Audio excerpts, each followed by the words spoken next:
Welcome back. In episode 1, we talked about liberal ideology, and in episode 2, we talked about the joint history of liberalism and capitalism. In this episode 3, we're going to be learning about the most important idea you've never heard of, neoliberalism. And I want to acknowledge right at the start that I think neoliberalism is a garbage idea for garbage humans and that it's abhorrent by almost every theoretical and moral standard. So I'm going to try and present what are supposedly the positives, but by all means, take today's video with a pinch of salt. Part 1. The worst of both worlds. Remember in episode 2 we talked about the link between liberalism and capitalism? Well, neoliberalism is like the twisted love child of the two. It likes finance, it likes low government spending, and it likes low taxes. It does not like regulation, it does not like welfare, it does not like trade unions. Neoliberalism is a capitalist ideology, so it likes free markets, but it doesn't just step back and let markets get on with it. Neoliberals actually use the state to create new markets, sometimes by privatizing public services, or just creating them where previously there weren't any, like carbon trading, which allows countries to purchase the right to pollute the atmosphere.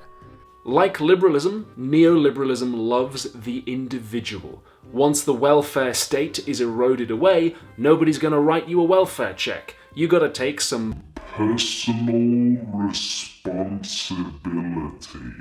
You got to build the dream with your own two hands and your own hard work. If you had things like welfare, neoliberals say, then you would get lazy and dependent on handouts. Remember in episode 1 I said that liberalism loves freedom, and that every ideology loves freedom, but the devil is in who's allowed to have freedom and what exactly it amounts to? Well, neoliberalism loves freedom too, of a kind. For neoliberals, freedom for humans means freedom of the market.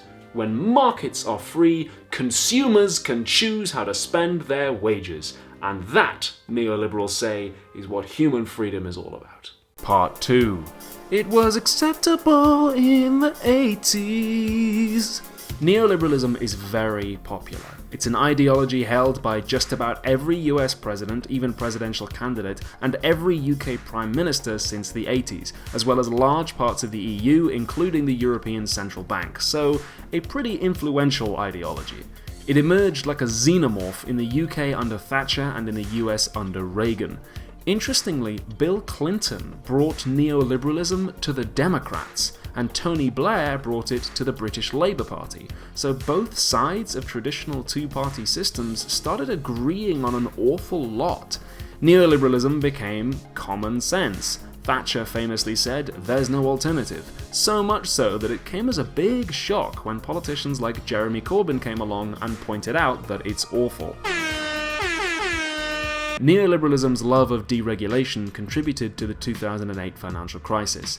Neoliberalism also led to austerity, the cuts to public services and wages, and tax breaks for the very wealthy, which the United Nations says has led to human rights violations in my country. It's also been noted that since austerity began, there's been a spike in the number of preventable deaths and suicides, which some researchers have said may be partly due to the cuts to the health service and social care. Caps on public sector pay and cuts to local authority budgets have also been blamed for events like the Grenfell fire, while cuts to social security have been blamed for the massive increase in the numbers of people having to use food banks. Though to be fair, the statistics on issues like this are often quite murky and lag behind the real-world effects.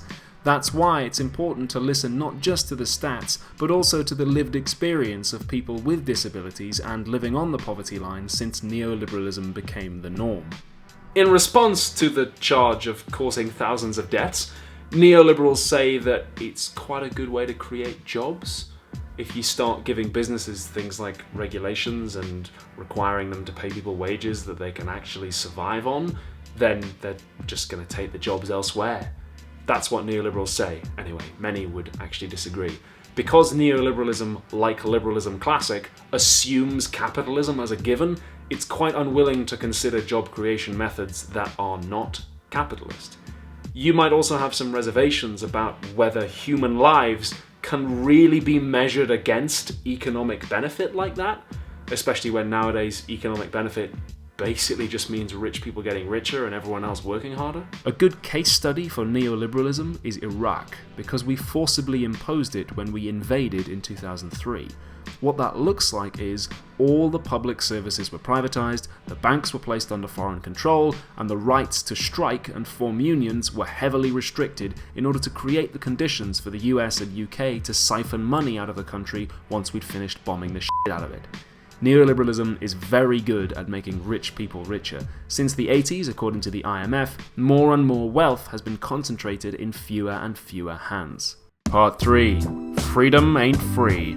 Neoliberals love free markets because they assume that a free market means competition, and they further assume that a competition means quality is kept high, prices are kept low, and it drives innovation and distributes resources efficiently to the people that want them the most. But it's not entirely clear that all of those assumptions are true, or at least simply true without qualification. For instance, have free markets resulted in a lot of competition everywhere? Or have some markets actually become dominated by a very small number of companies? Are resources as efficiently distributed as they could be? And do they always go to the people who want them the most? Is the innovation that's happening always useful? And is it allowed to benefit all of humankind when it is? Maybe to a certain extent, but maybe also to a certain extent kinda not. But really, the big trouble with this individualistic, market-based personal responsibility approach is that some people can't navigate markets, particularly the job market, as effectively as everybody else. If you find it more difficult to obtain or stay in employment because of something like your race, your gender, or your ability, or if you can find employment but it doesn't pay you as much because there's a wage gap, or you face more workplace violence or discrimination, or you're in a group that it just costs more to be in because you've got, for instance, medical bills, well, neoliberalism has no solutions to any of that. Because of the individualist focus it inherits from liberalism classic, neoliberalism distills the privileges of race, gender, and ability into class privilege. And this whole personal responsibility shtick ignores the fact that at some point in every human being's life, we require care. We require something we need that is just freely given. Maybe that's the care of a parent, or a friend, or maybe it's a nurse or a doctor or a waiter going above and beyond just what they're paid to do in order to just freely make your life that little bit better. Care is unselfish, and trying to ground something that is definitionally unselfish in market systems that reward being selfish is just not going to work. The study of care and how it impacts our political and economic systems is its own branch of philosophy. It's called care ethics, and neoliberalism just has nothing to say about that. Neoliberals assume that freedom means consuming products in a way that maximizes profit for business and financial capital. Maybe you can think of some other ways in which you might like to be free. This quote from Helen Sugar summarizes neoliberalism quite nicely and more dispassionately than I can. Neoliberalism ascribes virtually all responsibility for personal and social welfare to the individual, which is further articulated as crucial to individual liberty under the auspices of choice. Importantly, this individual choice is tightly linked with consumption, to the extent that individuals are expected to choose with their dollars. Under this framework, the practical role of government is to facilitate the market.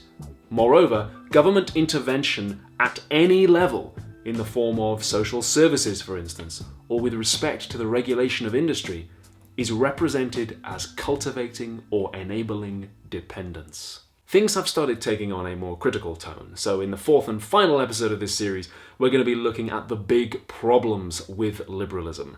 In this episode, we've learned about liberalism and capitalism's latest incarnation, neoliberalism, and how it's an utterly terrible idea. If you like today's lesson, I have a tip jar at paypal.me/philosophytube. Think of it like me putting a hat round at the end of the lecture.